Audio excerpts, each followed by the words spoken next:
Alright, hey guys, it's me, Meteor, and here we are back to Neopets and Darkest Faerie, about to take on the boss of this area. Now, there are two ways to defeat this boss. There's the Tor way, and then there's Roberta way. Let's do this the Tor way first. Not so fast.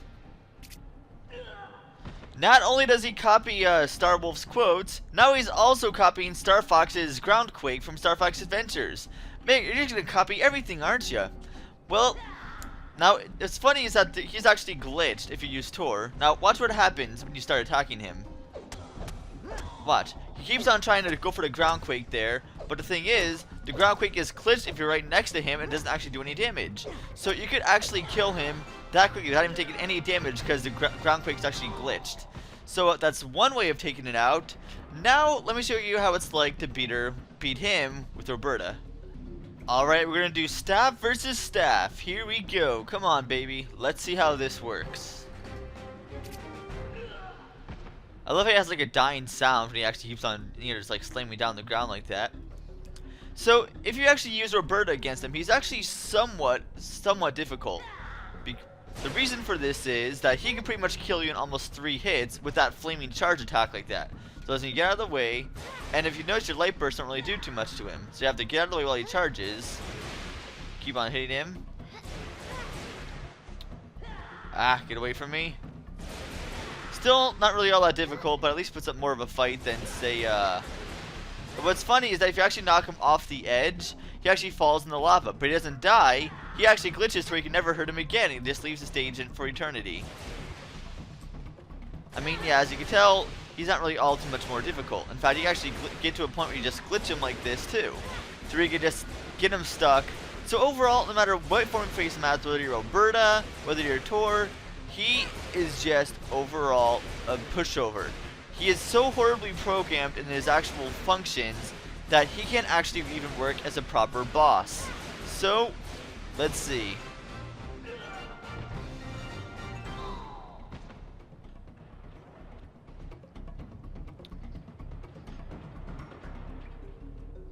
And you'll see a cage over there with the Kachik we have to save, which is like the mayor if I'm not mistaken.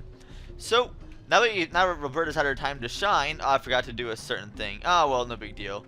Let's just jump over here, jump over there, jump up here. If you notice the stalagmites that fell, or is it stalactites that fell? I forget what it is anymore. You could actually walk over here now with a little sparkling place. Now, funny thing is you can actually jump over here off the track in here before you actually fight the boss and be stuck here. Nothing activates, so you're pretty much lost at that point. The Ixi Chieftain, he's evolved, changed. There's some sort of horrible power coursing through him now. We thought it was bad before, but it's been nothing like this. Without your help, we'd be dead. Thank you for your help. And alas, after that cutscene takes place, or not really just a cutscene, well, I guess it could be considered a cutscene, you'll actually be teleported back outside. It's a really long loading time. Back out here. So, remember that zipline I told you about earlier? Yep, that's the easy way down. Just climb up the zipline, grab the motes on the way, and I will meet you back over at the village.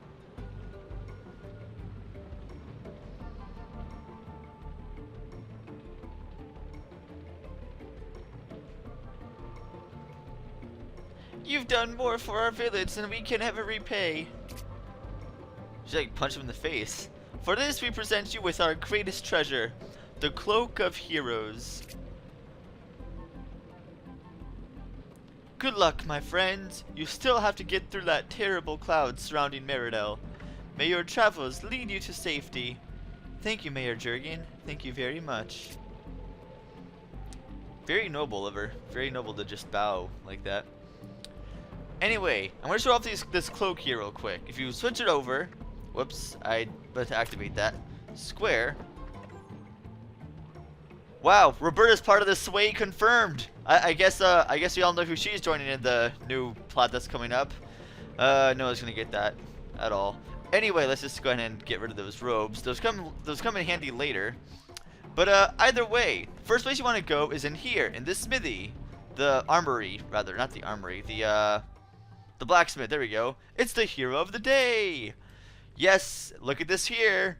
The enchanters. I'm actually going to see Roberta's animation for the wand for once. I can feel the power trapped in this wand. Time for me to let it out. So yes, we finally get an upgrade to our training staff. We actually have an actual proper wand. Oh, imagine that. Go figure. Now, if we switch over to the tour here, let's go ahead and enter the real armory, as I said before. Ha! The mine is open, but those accursed Ixi stole my forge hammer. Listen, those accursed raiders stole my forge hammer. Fetch it from the mines and I'll give you the finest suit of armor you've ever seen. Deal? Alright. Remember that hammer when we first walked in the mines when that was shining right there at the floor? That's the hammer. If you missed it, you have to be a complete idiot. I don't know why you would not pick that up or how you would not even see that. But either way, let's talk to him again. My hammer! My arm feels complete once again. Give me but a moment, a few strokes of my hammer to unveil and I'll have something for you. There now. That armor is worn only by the most stalwart defenders in Meridel. May it serve you well. We actually have a full suit of body armor now. Our legs, our arms, our shoulders, everything is covered now. We now have a complete suit of armor. Sweet. Very nice. So we have the complete suit of armor. We actually have a proper weapon for Roberta. So now, there are 2 more side quests in this area before you don't have to worry about side quests for a really, really long time. One of which people claim is impossible due to a glitch. I'm going to be showing that off, and what's funny is that I don't think it's a glitch at all. I think it's completely possible to do. In fact, I'll show you what I mean. Let's go talk to this guy. Ah, good, you're here. I need to ask you a favor. I need a new lodestone for my compass. I sent my servant Gershwin after one, but he hasn't returned. There's lodestones near Dragon Ridge Caves. Can you get one for me? Alright, let's head over to Draconac Ridge, and let's get that lodestone. I'll see you guys there. Alright, so here we are in Draconac Caves and Draconac Ridge. Get ready to see some monsters appear out of nowhere like usual, like that one right there. That thing scared me like crap. Like the first time I came here, I was like, oh my god, what the crap is that thing? But after you actually know what it is, it's right there. The lodestone you need is actually right here. You'll see it sparkling. Let's grab that. A chunk of lodestone. This should fix that explorer's compass. Now if you took your quest log here about the lodestone, find the Giovanni the explorer's assistant. We have to find the explorer's assistant next. But the thing is, he's nowhere to be found no matter where you look. No matter where you go around the area, you will never find him. Anywhere. In fact, no matter where you look, I'll make sure you're up here. Let's go up here. Maybe he's up here. Let's find out. Maybe he's up here. Watch out for those giant Draconacs. Those things are deadly. Off! Did you honestly? Come on, I just want to show something off. Don't you dare do it again. Okay. Go up here. It's up near the treasure, and there he is. How exactly did people say that this was a glitch and impossible to do? Did people just not look? I don't understand. I mean, is there really a glitch in the game that allows you to not do this quest? Either way, there he is. Thank the mountain you got here. All I wanted was a lodestone and then those things. Oh, I'm sorry, I don't have time to talk. Giovanni will be waiting for me in Cogham. So, let's head back to Cogham Village and see what he has to say for us.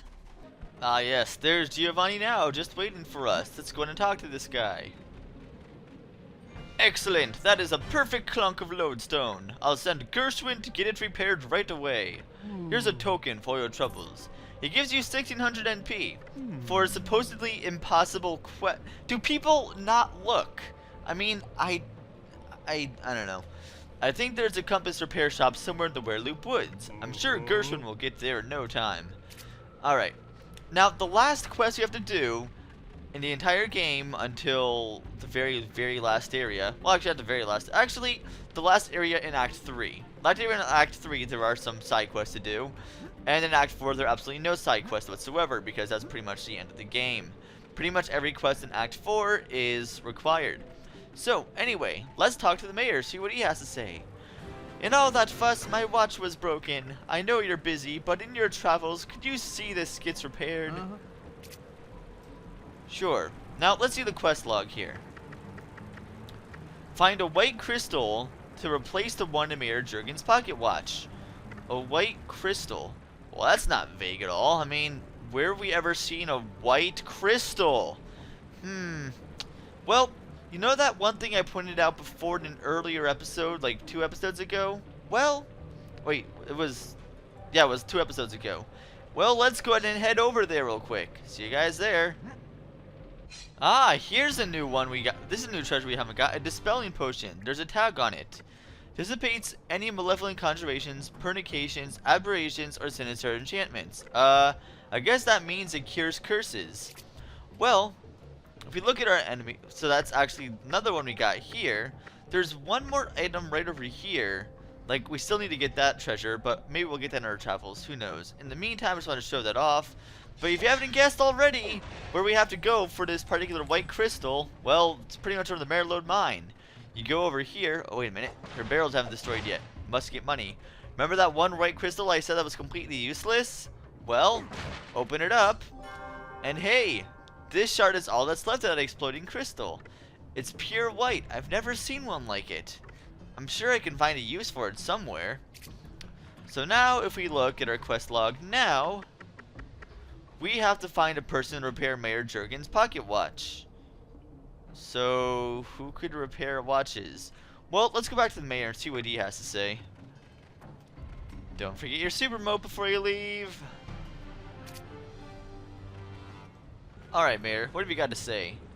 That's like crystal you need. Yes, why? Very observant, thanks. Now, how do I get into the watch? Ah, there's a fellow called Hubert down in Mirrodale. I hear he's good with things. Hubert. As in, our dad? Okay, well, and as you can notice, our armor is a bit shinier as well. It actually, like, has a little bit of shine to it if you look in different locations. Kind of cool. But, either way, yes, you have to head all the way back to Acre Farms. Again. And that's why I did the last quest first before I did this one. Because we actually have to get into a quest over there. I didn't want to go out of order with all the quests and everything. So, let's head over to Acre Farms. Yay! Alright, here we are, back home. Yay, everything's free again. Oh, they already knew this beforehand. So let's talk to our dad, who apparently we need to get this to fix, even though he breaks pretty much everything. Welcome back, Tor. What have you got? Ah, broken watch. Let me see. I can fix it. Just let me have a piece of that crystal. Here. Okay, done. How about that? A little polish and good as new. Alright, so we got a fixed watch, and there's nothing in those boxes or barrels. This isn't like Maryload Farm or Maryload Mines, where they actually have things everywhere. Oh well, meet you back to the mayor. Again. This is taking up way too much time. Alright, let's see. The little side quest there only took about 15-20 minutes running back and forth doing absolutely nothing, so let's see what you have to give us. My pocket watch! It's beautiful, and it works again. Now I won't be late to any more meetings. Thank you so much for your help. Take this. It's always given me luck. He gives you a 12-leaf clover, so very nice. In fact, if you look at our items now, looks like we're pretty full. Although, we still could get some more clovers regardless, even though it looks full. So, we're going to be doing that. So yeah, 12-leaf clover, not bad. Not a bad thing to have at all. Now, our next stop we have to go now is Wereloop Woods. To grab our, where should I go next? And here, I'm going to go ahead and cut off somewhere and I'll figure out where I go next. See you guys there. You know, I have no real reason to at all, but I'm going to go ahead and buy one of these Starberry potions here. Starlight potions. Just because I can for my inventory. Why not? So let's look at our inventory now. And we have everything except that one item we're missing there. That one random only item you can get through treasure chests only. As far as I've been able to realize, I haven't found it in any shops ever before. But anyway, continuing on. If you notice, this even has like a different sound effect too when you shoot it than the other one too. It actually sounds like a little bit more like a pew pew type thing than anything else. So I just wanted to show that off. Still not too much more powerful yet, but don't worry, it gets more powerful pretty quickly. And give me your NP, please. Alright, so if we look at our map here, this is where you want to be, over in Western Brightvale, and you'll see a sign here that says Wereloop Woods. Beware of wereloops. So, you're going to be heading out over here. This is where your quest begins for your new area. So let's go up here and see what we come across. Doesn't seem too dark yet. Until we walk in here and it gets a little bit darker. Kind of ominous too, because there's like a cliff with no end really in sight and everything's dark. That's never a good sign, is it? Well, the reason why we're in Wereloop Woods is if you remember, near the beginning of the game, we actually, Illison actually lost her amulet, which actually stopped her from the Dark Faerie spells, the Darkest Faerie spells of controlling her. But since she lost that, she has no more control of her power, and she's controlled by the Darkest Faerie now. So, we had to head into Wereloop Woods to get it back from the Wereloop King. But we're not going to do that here, and this marks the start of a very long trek through Wereloop Woods. A very long, confusing trek through Wereloop Woods. I will see you guys then.